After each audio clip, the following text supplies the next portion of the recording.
Every government leader or any leader holding any position in the government was once a politician. Now, why do I say being a politician? It is the main reason for existence of poor governance in our African nations. Now, all this happens because Africans have not yet understood or mastered the power of money as a force of civilization.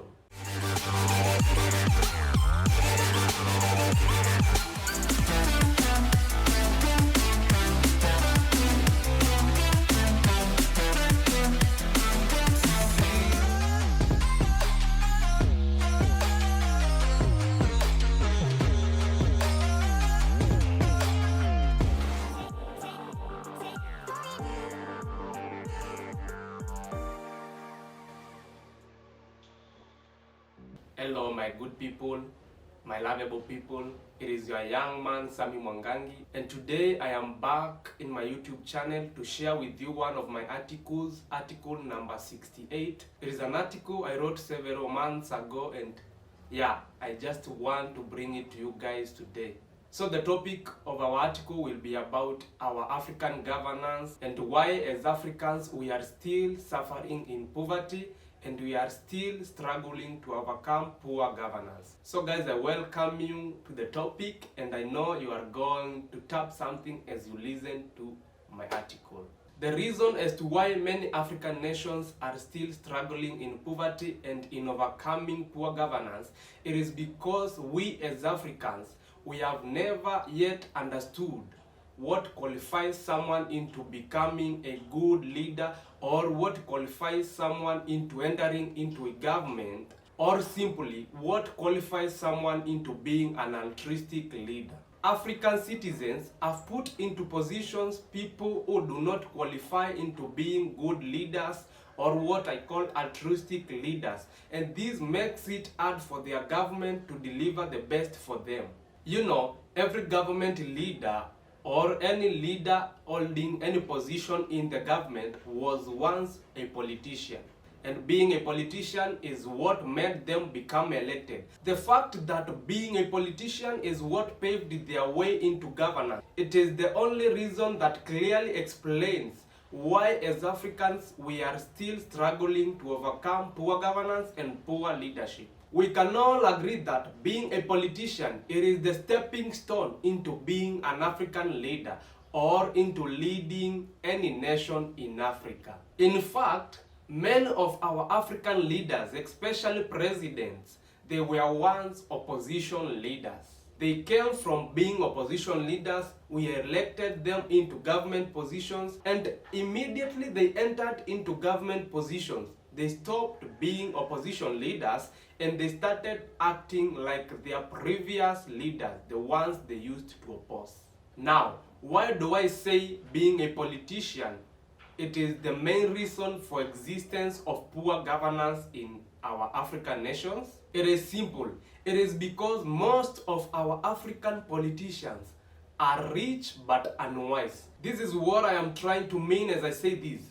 I'm trying to mean that for one to become a politician, and to be specific, a popular politician, you need to be financially stable. I am trying to be specific to popular politicians because it is only the popular politicians who acquire leadership positions. They are the ones who acquire enough votes to enter them into governance positions. Okay, politicians who desire popularity are the politicians who are financially stable, or politicians who are ready to utilize the power of money, who are good at giving out money to their citizens unlimitedly, the ones who know how to utilize the power of money. Now, most of Africans, we fall in love with politicians who are good at giving, who are good at giving us money. And this makes it easy for such politicians to acquire leadership positions from our ends, because we easily vote for them because they have given us money and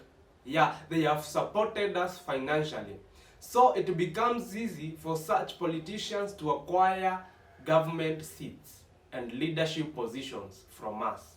The fact that your popularity as a politician is defined by how financially stable you are and not by the amount of wisdom and knowledge in you will always stand out as the main and the only clear reason to explain the existence of poverty in African nations. I mean, we as Africans, we don't suffer because our leaders are corrupt or our leaders are greedy or our leaders are self-centered or our leaders don't believe in the power of God. No, it is because we judge politicians or we choose our leaders in the basis of financial stability and not in the basis of knowledge and wisdom owned by such people. This simply means in almost all African countries, we are led by unwise but rich men. We are led by unwise people. People who were once rich and unwise politicians, and then we raised them to leadership positions, knowing very well that these people are financially stable but mentally unstable. You understand me, guys? Now, government positions belong to the most popular politicians. And these popular politicians, they acquire their popularity because of the way they give out their money to their citizens. Saying that being a financially stable politician can enter you into a leadership position, it clearly means that Africans don't care anymore on electing leaders in the basis of their wisdom or how wise they are, but they only care about electing only those who satisfy their financial needs or those who help them put some food in the table, not those who qualify to be good leaders, those who help them put some food in the table. And for instance, without thinking much, the desire for money, it is the only biggest and greatest desire that lures Africans into electing a specific leader every time they enter into election. As a politician, the more money you can give, the more lucky you are, or the more lucky you become when it comes to winning a government position. It means as a politician, if you are wise and poor, you cannot on any government leadership position. But if as a politician you are foolish and rich, these leadership positions, they clearly belong to you. Now, all this happens because Africans have not yet understood or mastered the power of money as a force of civilization. In relation to our topic, do you know money can increase the level of poverty in a certain nation, and it can also lower the level of poverty in a certain nation or in the same nation? All this is determined by how we have mastered money as a force of civilization. Because actually money is the biggest and the greatest force of civilization in the whole world, not only in Africa. You need to understand as Africans that money does not bring wisdom into a man. Okay, some other people usually say wisdom can bring money into someone's life. And that is okay, that is clearly true. But you need to understand that even a mad person, someone who is not of sound mind, they can have as much money as possible. They can also become rich. Okay, what I'm trying to mean is this. There are some laws of acquiring money that does not require wisdom. Like, you just need to work hard and you will get that money and you will have money in your table. Not because you worked smart or you had wisdom, no. Because you worked hard to get money. Something that a stupid man can master completely. Now, here is the center of our topic. Now imagine having a politician who has done this repeatedly and accumulated a lot of money actually to a point of becoming financially stable man. Okay, they may have worked hard and at the same time invested their money into some businesses, but this still has nothing to do with wisdom. It is still connected to working hard and toiling to get money. Now, if such a politician approaches you as an African and tries to beg you for your votes using his money to lure you and to convince you that he is actually a qualified leader, because he understands the power of money as a force of civilization. Most of you Africans are going to elect such kind of a man and ignore certain humbled politician who is financially unstable. Like, you will just pick this man, this politician who is rich but unwise, and ignore another politician who is financially unstable but with an outstanding wisdom and who has already qualified into being a good leader. When such a politician enters into a leadership position, now I mean these ones who are rich and unwise, when they enter into any government position, they enter there with the spirit of working hard. They don't enter there with a spirit of working smart.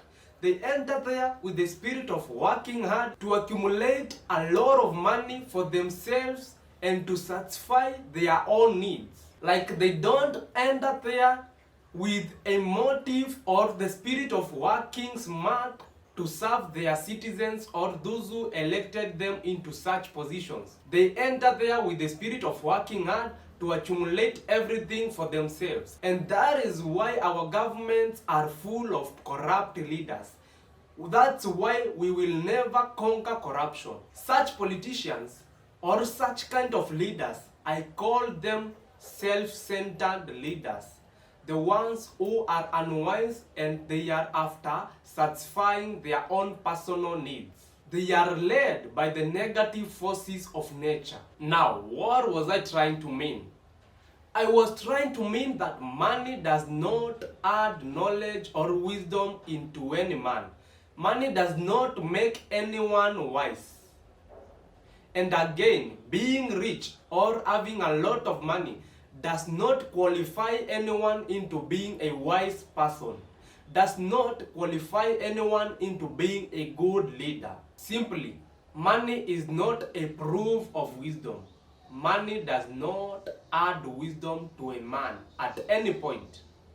That is why we have rich but unwise leaders or politicians in our government positions. Most of our government leaders are rich and unwise. This means every African has an obligation to evaluate a certain politician in the basis of their wisdom and knowledge, and not in the basis of their financial stability every time they are electing politicians into any government position or leadership position. When you elect a wise leader, you elect an altruistic leader, a leader who is full of integrity. But when you elect a rich leader, a rich and unwise leader, you elect a self-centered leader, a leader who is full of corruption, a leader who is full of greediness. And as long as we as Africans, we will continue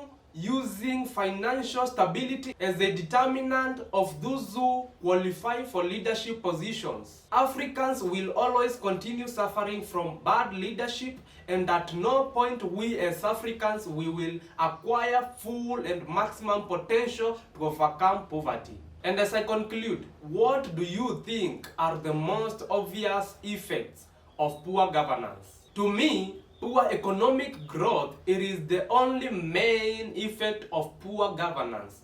And every other effect of poor governance, it is centered into poor economic growth. So guys, I have just summarized my article.